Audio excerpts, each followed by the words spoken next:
ഞങ്ങളിന്ന് ബ്ലൂബെറി പറിക്കാൻ വന്നേക്കുവാണേ. ഇത് തന്നെയല്ല കേട്ടോ, ഇത് കണ്ടോ നിറച്ചുണ്ട്. ഇതുപോലത്തെ 2 ബോക്സ് അവിടെ പറിച്ച് വെച്ചിട്ടുണ്ട്, ഒരു വലിയ ബോക്സും. അപ്പോൾ നമുക്ക് കഴിഞ്ഞ വീഡിയോയിൽ ഞാൻ സ്ട്രോബെറി പറിക്കുന്ന വീഡിയോ ആയിട്ട് നമുക്ക് വന്നിട്ട് ഇഷ്ടമുള്ള ബ്ലൂബെറി നോക്കി, വലുതുണ്ട് ചെറുതുണ്ട്. ഞാനങ്ങനെ നോക്കിയില്ല, ഞാൻ പിന്നെ പച്ചയും പറിച്ചിട്ടുണ്ട്. കാരണം ഇത് നമുക്ക് നല്ല പൊളിയാണ്, നമുക്ക് അച്ചാറിടാൻ നല്ലതാണ്. അപ്പോൾ നമുക്ക് പറിച്ചിട്ട് ഒറ്റ കണ്ടീഷനുള്ളൂ, പറിച്ചിട്ട് അവിടെ പോയി തൂക്കിയിട്ട് വില കൊടുക്കും.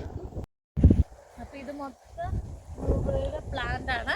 അപ്പോൾ നമുക്ക് ആവശ്യത്തിന് പറിക്കാം കേട്ടോ. അപ്പോൾ കാനഡയിൽ വരുമ്പോൾ ഇങ്ങനെയുള്ള ഗുണങ്ങളൊക്കെ ഉണ്ട് കേട്ടോ. നമുക്ക് നല്ല ഫ്രഷ് പോയിട്ട് പറിച്ച് നമുക്കിങ്ങനെ ഇടയ്ക്കിടയ്ക്ക് വരെ തിന്നാം കേട്ടോ.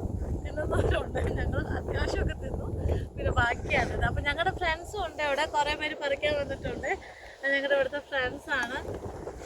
അപ്പോൾ എല്ലാവർക്കും ഈ കാനഡയിലോട്ട് സ്വാഗതം. വരുമ്പോൾ ഇങ്ങനത്തെ ന്യൂ എക്സ്പീരിയൻസുകളൊക്കെ ഉണ്ടാവുന്നതാണ്. അപ്പോൾ thanks for watching, bye. Blueberries ഫുള്ള് കഴുകി പാത്രത്തിലാക്കി വെച്ചിട്ടുണ്ട്. അപ്പോൾ വെള്ളമൊക്കെ പോകാൻ വേണ്ടി ഓട്ടപാത്രത്തിലാണ് വെച്ചത്. ഇത് പോയി കഴിയുമ്പോൾ നമുക്ക് ഫ്രിഡ്ജിലെടുത്ത് വയ്ക്കാം. ഇതാണത്. അതിൻ്റെ കുറച്ച് ഞാൻ പച്ചയും ചുമപ്പ് ചെറിയ കളറ് കുറഞ്ഞൊക്കെ അവിടെ കൂടി പറിച്ച് വെച്ചിട്ടുണ്ട്. നമുക്ക് അച്ചാറിടാണ്. അതിനകത്ത് കുറച്ച് നല്ല പഴുത്തത് ഇട്ടിട്ടുണ്ട്. അപ്പോൾ ഒരു പുളി മധുരം ഒക്കെ കൂടെ വരാൻ വേണ്ടിയിട്ട് ഞാൻ വീഡിയോ എടുത്തില്ലായിരുന്നു. ഇതാണ് നമ്മുടെ അച്ചാർ.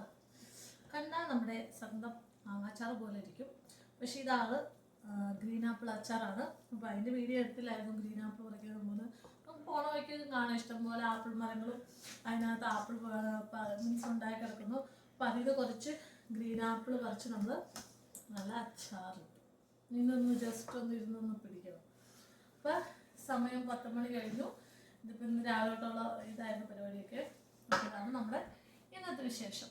ഇപ്പം ഞങ്ങൾക്കിവിടെ മാങ്ങ കിട്ടത്തില്ല, ഞങ്ങൾ കോർണർ ബ്രൂക്കിൽ ഇങ്ങനെ ഫ്രോസൺ മാങ്ങ അല്ലെങ്കിൽ മാങ്ങ വരുന്ന പുളിയുള്ള മാങ്ങ അച്ചാറിന് അതൊന്നും കിട്ടാറില്ല. അപ്പോൾ നമ്മളിതൊക്കെയാണ് ഉപയോഗിക്കുന്നത് അച്ചാറിനൊക്കെ ആയിട്ട്. പിന്നെ ചെറിയുടെ ടൈമുണ്ട്, അപ്പോൾ ആ ചെറിയൊക്കെ അച്ചാറിടും. അപ്പോൾ ഇതാണ് ഞങ്ങളുടെ കോർണർ ബ്രൂക്കിലെ വിശേഷം. ബൈ.